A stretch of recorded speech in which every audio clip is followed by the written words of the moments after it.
Hello, I'm Wooden Railway Edward, and it has been a very long time, at least it feels like, since I've done an episode of Thomas and Friends Flea Market Finds. I've had a huge backlog of specifically model train stuff over the last months that I've been meaning to take a look at. I just haven't had the time. But in today's episode, I hope to get through a lot of it. First up, we have a Thomas and Friends book that I've had for almost a year now. I got this at a thrift store for 25 cents. And you can see it is a Railway Series book that includes two Thomas and Friends Railway Series stories. Specifically, it includes Thomas and the Trucks and also Thomas and the Breakdown Train. So it's the second half of Thomas's arc in the second book of the Railway Series, which is kind of interesting.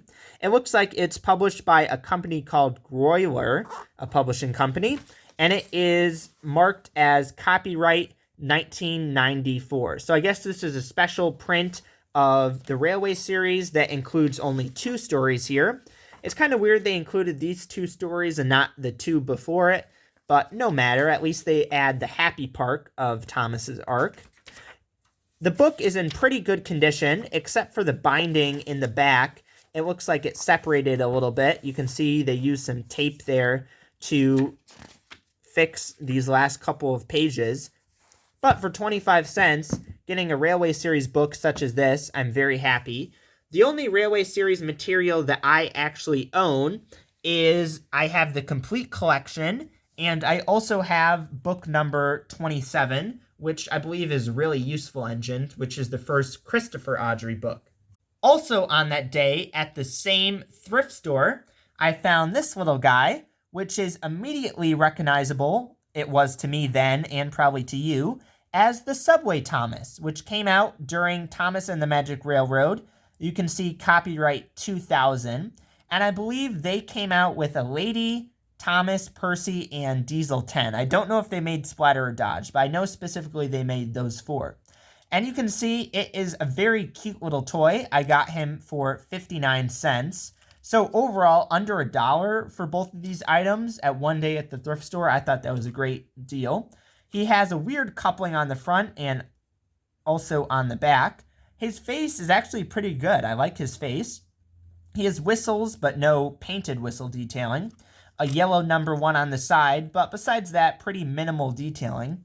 But for a fast food toy in conjunction with a movie that is now 25 years old, for 59 cents, I'm very happy, and I never had anything like him before, so hopefully now I can go out and find more of those Subway characters and complete that little collection of them. So let's move on to some more interesting stuff. So this is where the time matrix comes into play a little bit, because these items we're going to take a look at in a second, I found at that same exact thrift store, but only a couple of weeks ago. And I am very happy with finding these. I got these for $1 each, and I'll show them one by one.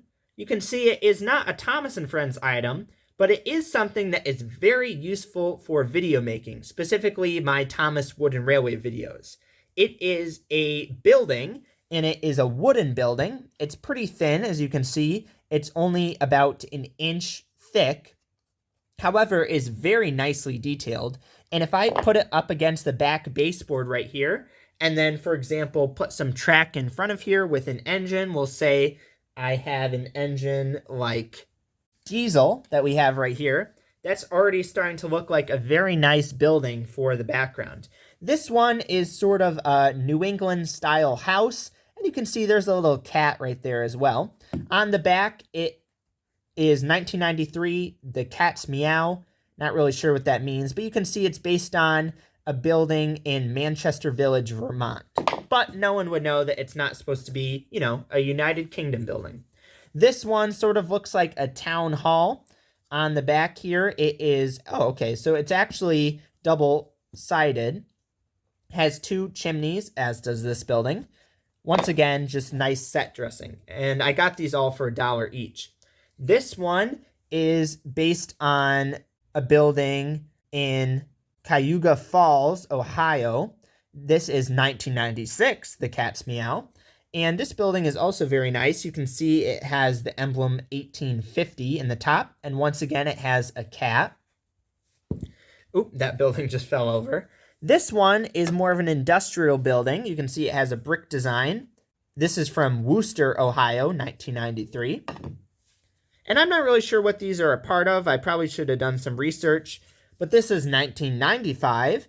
This is, George Washington's birthplace, and that is in Westmoreland County, Virginia. As someone who's very interested in history, these are actually pretty cool in that sense. And you can see it, once again, is a colonial-style house. And lastly, we have Haddonfield National Bank, which sounds actually very British, Haddonfield. And on the back, it says 1993, the cat's meow. And I am very pleased with these, even though they all have a cat on them for some reason. I'm not really sure about that. And you can see they tip over a lot. Having these as set dressing will be so useful for my videos. From a distance, you can't really make out even what these say or what's really on them, but they just look like nice wooden buildings. They actually had more there, but I thought getting these 6, or actually 7, I got 6, yeah. Getting these 6 was good enough, and I'm so happy to have these now for videos, and they will be very helpful to make videos like remakes, or even when I get around to making episodes eventually. And I have those plastic buildings from the dollar store, but I think these fit better with Thomas Wooden Railway even more. So stay tuned for videos where these buildings might be featured. We'll stay on that path of vaguely related to Thomas Wooden Railway, but not quite Thomas and Friends branded. This is a Lil Chugs train, and if you're specifically from the United States, you might have seen these sold in train shops or museums or specialty novelty places like that. And this is a milk tanker. And the reason why I got this is because I was at a museum that is local to me, and I actually had a voucher for that museum, so I went there for free. Going into the gift shop, I knew I wanted to get something, and for approximately $6, getting this milk tanker I thought was pretty cool. And out of all the items they sold there, like some trains and some trucks and stuff, I thought this milk tanker fit the best within the world of Thomas Wooden Railway of the toys that I have. On the box here, you can see it's a pretty simple design. It has a blue sky and some green grass. It says magnetic connectors and made with real wood. And interestingly, it also on the box says compatible with Thomas and Friends and Brio train sets. I think that's pretty sneaky advertising. I'm not really versed in the marketing world, but I'm not really sure how they got away with name-dropping Brio and Thomas on the box. But, no matter. On the back, it says made by Wow Toys, and it looks like they are from Vermont. And it's also labeled 2014. So this feels like an actually pretty old toy. And it says guaranteed for life. So, if I down the road have any issues with this, maybe I could go to their website or call a number or something and see if they could replace it.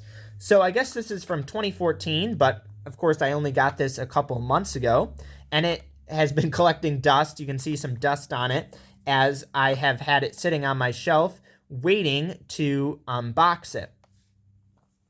So let's do just that and compare it with Thomas Wooden Railway milk tanker. The unboxing here is actually very easy. All I have to do is rip open these plastic tabs, and then this thing comes apart. That was a very easy unboxing. I really like that. And here, finally, after all these months, is this milk tanker. It has some weird marks on the side. I didn't actually notice that, but you can see that it says made in China on the bottom. Nothing on the plastic wheels. And it doesn't feel very quality, but it is still good enough for the $6 that I paid going to a free museum anyway. Bringing in one of my many Tidmouth milk tankers, you can see it is much shorter than a Tidmouth milk tanker. It's almost the size, I think, of the hand car, or maybe actually it kind of reminds me of a Fusit gunpowder van. So maybe if I ever made a custom of that, this would be a good item to make that gunpowder van custom. On the side, it says milk in sort of a tealish color, and it also has some of the spots that a cow would have, obviously. The magnets are pretty nice, and the wheels are sort of that standard Brio type wheel where it is sort of metal and then it has a plastic ring for the tire. And besides that, there's really not much to say about this. Let's bring in Diesel again and see what he looks like if you couple him up. And you can see now he has a nice milk train, even though I think Toby probably would be better with the milk train. You know, Diesel, let's say he's working on Thomas's branch line and delivering the milk. So although this is not Thomas Wooden Railway branded, I still think this fits in pretty good with the world of Thomas Wooden Railway. And if I added this to a train in one of my remakes or a video, like an episode, I think it would still look pretty okay. So for $6, I am pretty happy with this.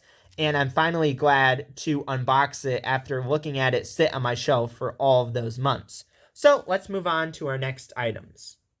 Let's move away from Thomas and Friends for a little bit, and we'll take a look at some model train stuff.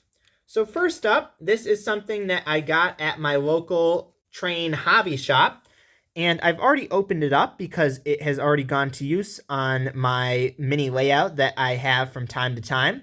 I bought this for about $3. It is Lionel HO scale rail joiners. And since the track that I got from that rummage sale and also the flea market was so old, the rail joiners on that track were practically just falling apart. So I needed to get more of these to add to track where they didn't have them and also where it was old. So that's why I already opened this up to use it.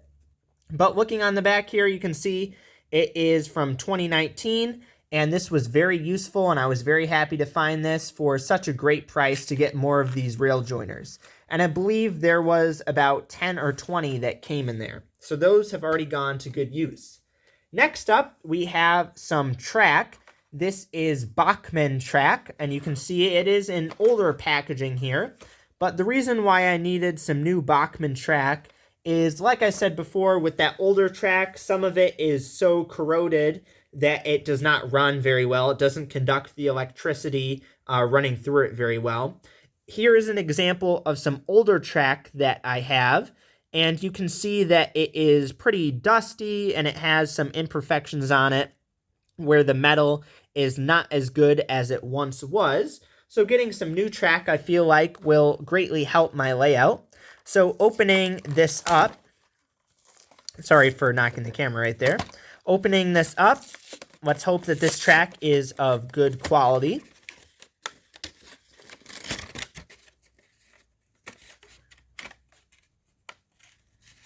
And it's a little bit of a struggle here for me trying to open this up.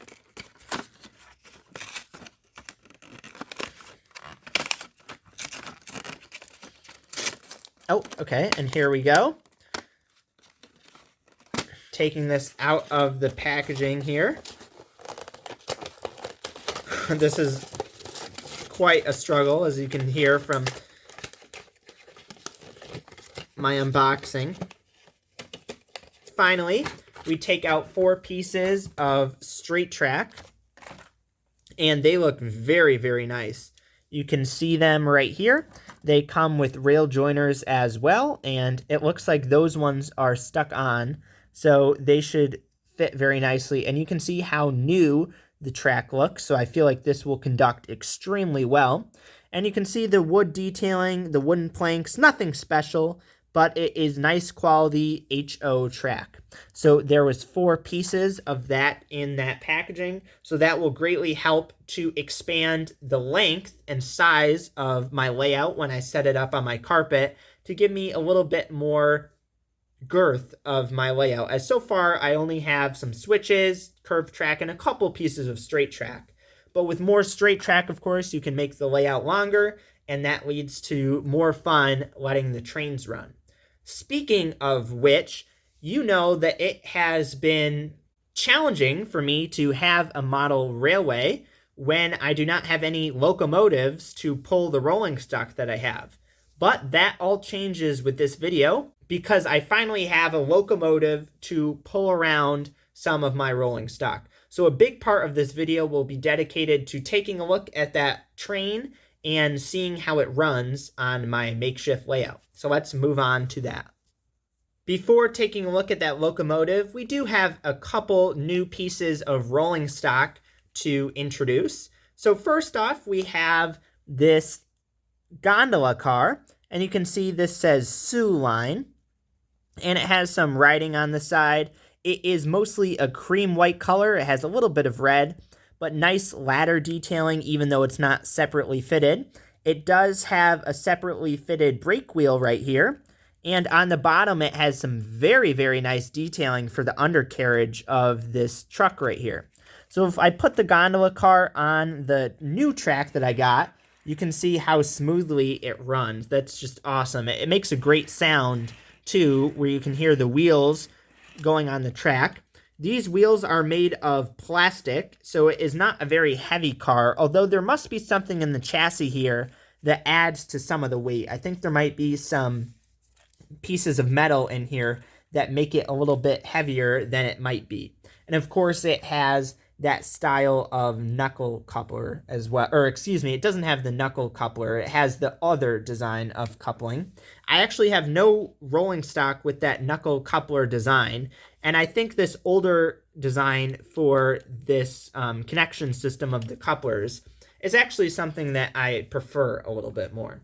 This is a little bit of a heavier gondola, and you can see it looks like it is carrying some sort of ballast or fine rock. On the side here, it has some more information. It is a black color. The wheels are also made of plastic, but once again, some nice detailing on the undercarriage of this gondola. It has a separately fitted brake wheel once again, and ladder detailing both on the side and back of the gondola. And then if I put it on the track, which is always a little bit of a struggle for me, especially on carpet where it's pretty uneven, you can see it rolls very, very nicely. I can roll it even off the track, and let's see what it looks like when it's coupled up with this Soo Line gondola. And you can see they look very, very nice together. So now I'm actually getting a lot of pieces of rolling stock in my collection.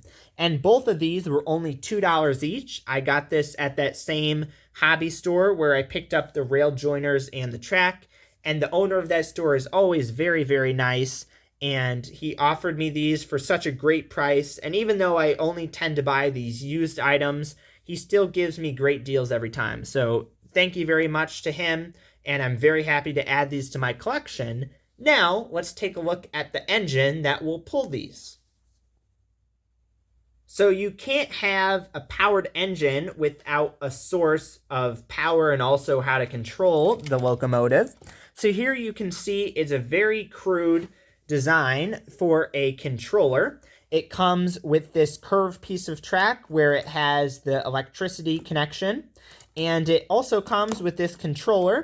It is a DC controller where you can go forward and backwards with the engine. I got this for approximately $10 at that specific hobby shop that I've been talking about. And the guy who I go to who has the hobby shop, he also has a stall at the flea market.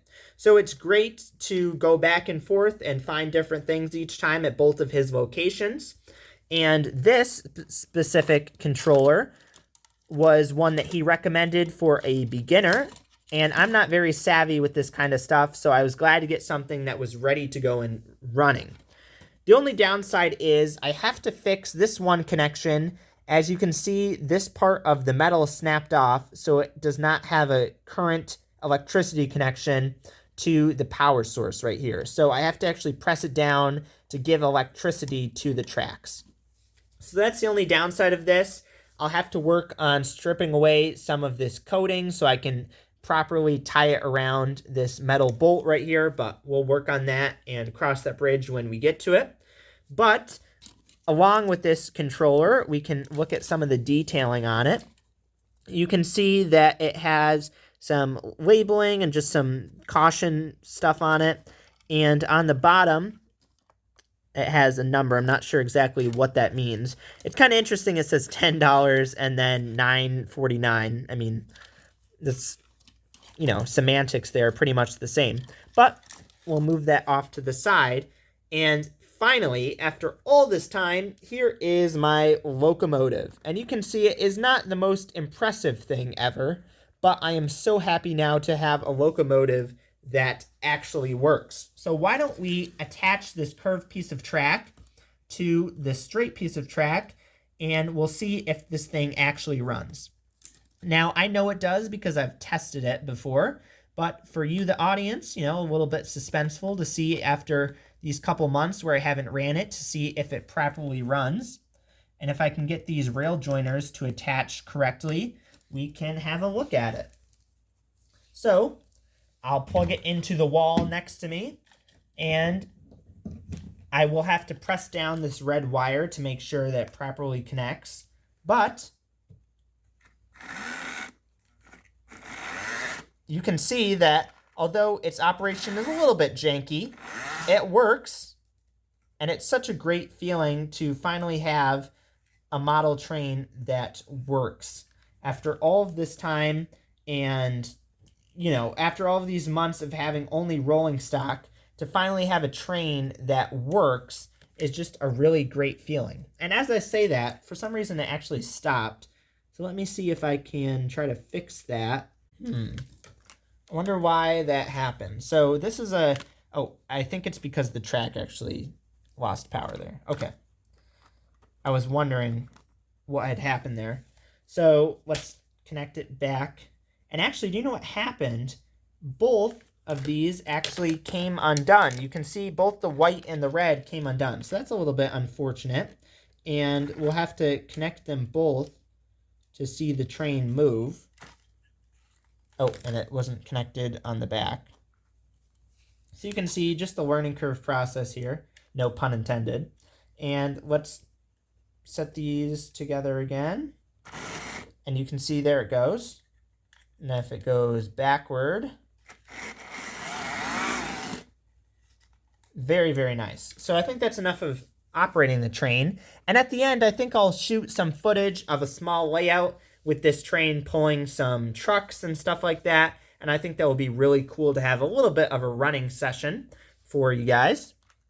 On the side here, you can see it says GT, and I'm not sure if this is based off a real locomotive, but I thought it looked very cool, and I actually only bought this for $25 at the flea market. So I thought it was a really great purchase. It says made in Hong Kong on the bottom, and I don't think it has any specific manufacturer for this locomotive, but the guy who sold it to me showed me it, and it was all in working order, so that's why I picked it up. Of course, it doesn't have handrail detailing at all on the sides. It looks like there were spots where it used to be, so maybe that's something custom that I could try to make to try to remedy that. It does have a separately fitted horn, which I think is awesome, and it also has some steps on the side where a crew member could walk up and then walk up into the cab. And I just really like the color scheme of this locomotive, how it has the orange on the front of its nose, and then it's in sort of this deep blue color. I thought that looked really, really great. The detailing on the top is nothing special, but you do have some of the fans up here. And then on the back, another spot of orange, and also sort of the hazard stripes on the buffer beam. It does have that coupling system with all my rolling stock, so that was a big plus to picking up this specific locomotive. And I should mention that the number on its side is 5808. The light inside does work, which is pretty great. You can see the bulb, which is inside there. And it has an open cab. I mean, of course, there's no access into there to put a figure of a driver or anything like that. But still, for what it's worth, I think it is really cool. You can see the assembly under here along with the wheels right here. And I think overall is a very smart looking engine. And for my beginner locomotive, just to have something powered to pull along my rolling stock, I think it works just fine. So if I connect it back again, let's see if this will work. And it's a process here to try to get this in working order. Trying to finagle it. You can see there the light works. And that I'm putting it on the lower frequency. But on the higher frequency, you can see what it does there. So, for example, I'll move it forward. And its crawl isn't too good. I'm a big watcher of Sam's trains, so I like watching his videos. Of course, he does a lot on OO scale, which is, of course, the HO equivalent in the United Kingdom. And his models from Bachmann and Hornby and Helgen and whatever are all very advanced, hundreds of dollars. So this is not comparable in the slightest, but I think that it can even go at any difference in speed is pretty cool.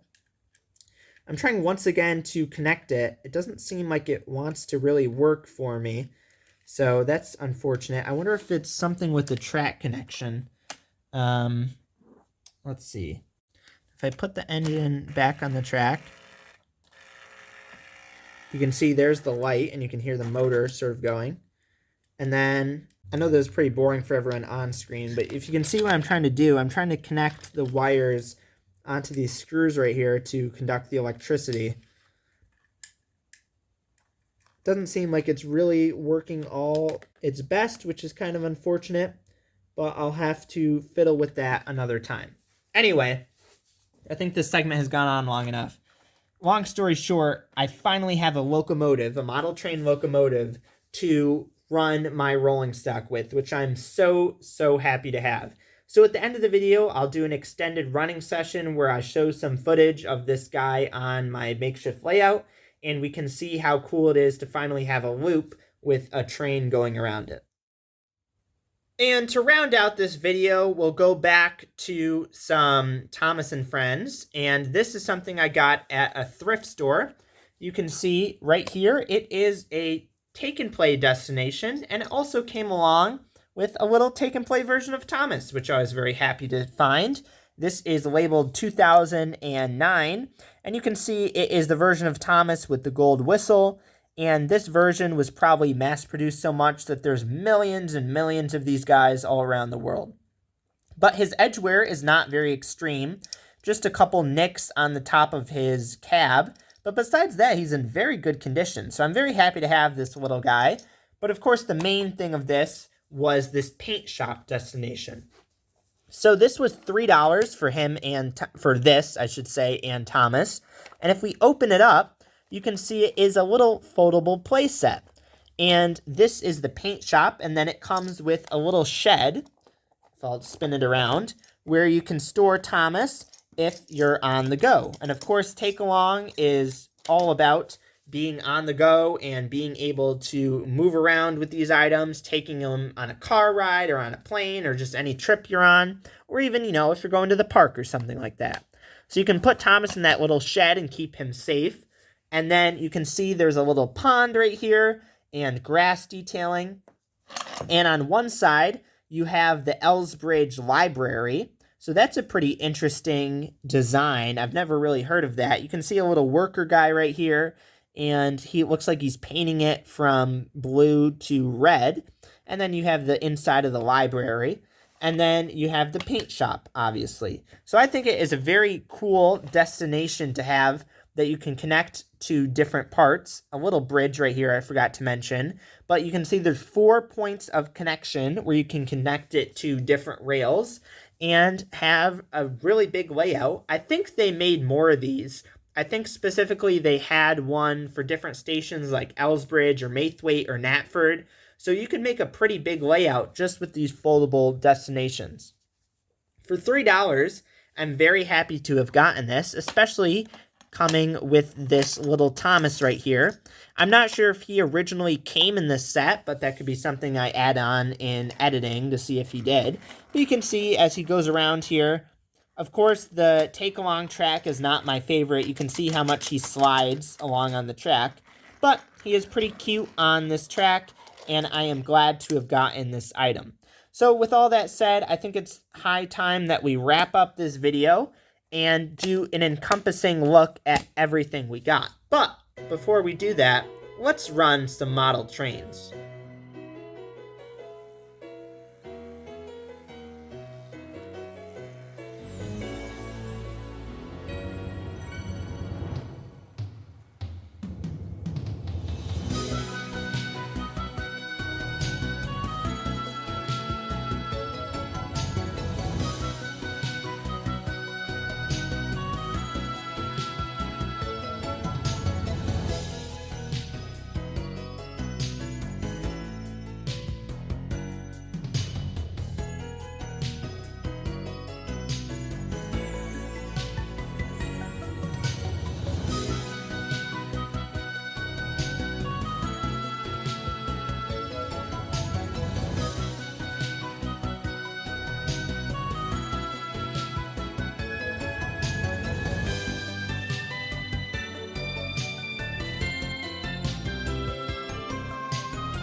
I hope you enjoyed that running session as much as I enjoyed putting it together with all of the different shots. And of course, the layout is non-permanent and also pretty small. However, it's so refreshing to finally have a space where I can utilize all that rolling stock I already have and also have a model train locomotive. That is a dream I've always had, and to finally realize that is really special. We took a look at a lot of different things, as you can see today, from Thomas and Friends to model train, and this episode was a grab bag of different things. The next episode should specifically be focused on Thomas and Friends merchandise, so if model trains aren't really your thing, you can stay tuned for that one. But I already have some more model train stuff to take a look at, so expect another Flea Market Finds video on all of that cool stuff. With all that said, I'm Wooden Railway Edward. Thank you for watching the video, and I hope that you have a great day. I will see you in the next video. Take care.